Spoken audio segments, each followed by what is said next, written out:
చిల్వల్ పలువలు చేసి సామాజిక తెలంగాణ పేరుతోని కవిత పార్టీ పెడుతుందని చెప్పి నేను నిన్న చెప్పిన ఇద్దరు పేర్లు పని కట్టుకొని నా మీద దుష్ప్రచారం చేసిండ్రు.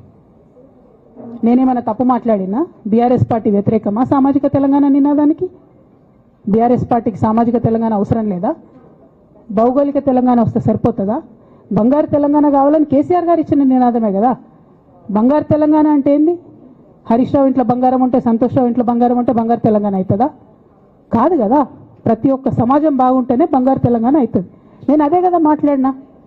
దానికి ఇష్టం వచ్చినట్టు నా మీద స్టోరీ లేపిస్తే నేను భవన్లో పోయి కూర్చొని బాజాప్తా, ఎక్కడో కాదు, బయట ప్రెస్ మీట్ పెట్టలేదు, ఏ ప్రెస్ క్లబ్లో పెట్టలేదు, డైరెక్ట్గా తెలంగాణ భవన్ నా ఆఫీస్ అండి, నా పార్టీ భవన్లో పోయి కూర్చొని నేనేం చెప్పినా? నా మీద కుట్రలు జరుగుతున్నది, నా మీద విషప్రచారం జరుగుతున్నది అని చెప్పిన. నేను రామన్నను బుజ్జగించి గడ్డం పట్టుకొని అడుగుతా ఉన్నా, అన్న నీ చెల్లెని,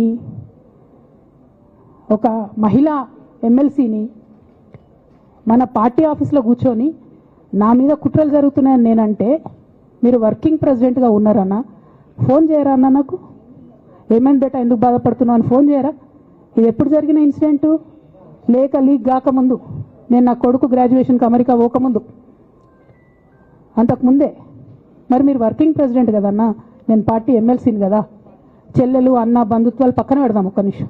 ప్రొఫెషనల్ సెటప్లో ఒక పొలిటికల్ పార్టీలో ఒక మహిళా ఎమ్మెల్సీ భవన్లో కూర్చొని నా మీద కుట్రలు జరుగుతున్నాయంటే మీరు మాట్లాడినరా అన్న? 103 రోజులు అయిపోయిందన్న ఇయ్యాలటికి, ఒక్క మాట మాట్లాడినరా? కేసీఆర్ గారు దగ్గర నుంచి కమ్యూనికేషన్ రావాలని నేను ఎక్స్పెక్ట్ చేయలే. వారు పెద్దవారు, వారికి అనేకమైన పనులు ఉంటాయి. మొత్తం పార్టీని ఇప్పుడు పునర్నిర్మించుకోవాల్సిన అవసరం ఉంది. తెలంగాణకు జరుగుతున్నటువంటి అన్యాయాన్ని వారు ఎప్పటికప్పుడు దిశానిర్దేశం చేయాల్సిన అవసరం ఉంది. కానీ వర్కింగ్ ప్రెసిడెంట్ గారి దగ్గర నుంచి ఫోన్ రాకపోవడం మాత్రం ఒక మాట అనిపించింది నాకు. నేను కేసీఆర్ గారి బిడ్డను, నేను కూర్చొని ప్రెస్ మీట్ పెడితేనే రెస్పాన్స్ రాలేదంటే మరి ఇంకో మామూలు మహిళా కార్యకర్తకు బీఆర్ఎస్ పార్టీలో మన అన్యాయం జరిగితే రెస్పాన్స్ వస్తుందా? నాకైతే అనిపించలేదు. వస్తుందేమో నాకు తెలియదు. కానీ నేను ఒక మాటకు నాకు సంతోషం అనిపించింది. నాకు నోటీస్ రాగానే అక్కడ మహిళా ఎమ్మెల్సీలు కూర్చొని, మహిళలందరినీ కూర్చొని, ఫస్ట్ టైం అనుకుంటా భవన్లో 5 మహిళలు కూర్చొని ఇండిపెండెంట్గా ప్రెస్ మీట్ మాట్లాడింది. చాలా సంతోషం. ఇటువంటి అంతర్గత ప్రజాస్వామ్యం రావాలనే నేను కోరుకున్నా. మహిళలకు, ఎస్సీలకు, ఎస్టీలకు, బహుజనులకు కోటరీల అడ్డంకులు లేకుండా యాక్సెస్ రావాలి. అది మైక్కి యాక్సెస్ రావాలి, బాస్కి యాక్సెస్ రావాలనే నేను అనుకున్నా. అది జరిగింది, చాలా సంతోషం. నన్ను సస్పెండ్ చేసినాక అయినా పర్లేదు, కానీ జరిగింది. నిన్న మహిళలందరూ కూర్చొని మాట్లాడి నేనేమంటున్నా అంటే, కేసీఆర్ గారు, కేటీఆర్ గారు, నేను, మా కుటుంబం, మాది రక్త సంబంధం. పదవులు పోతేనో, పార్టీలకు వెళ్ళి సస్పెండ్ చేస్తేనో పోయేటటువంటి బంధం కాదు. కానీ ఎవరైతే వెస్టెడ్ ఇంట్రెస్ట్ ఉన్న పార్టీలు ఉంటారో, పార్టీలో ఉండి కేవలం డబ్బు సంపాదించుకోవాలనేటటువంటి ఒక ఆలోచనతో, వ్యక్తిగత లబ్ధి పొందాలనేటటువంటి ఆలోచనతో ఉన్నటువంటి వ్యక్తులు, వాళ్ళకి కావాల్సింది ఏంది? మేము ముగ్గురం కలిసి ఉండొద్దు, మా కుటుంబం బాగుండొద్దు, మా కుటుంబం విచ్ఛిన్నమైతేనే వాళ్ళకి అధికారం వస్తుంది. దాంట్లో భాగంగా ఇవాళ మొదటి స్టెప్ నన్ను బయటేసిరు పార్టీలకు వెళ్ళి. అది ఇక్కడితో ఆగదు.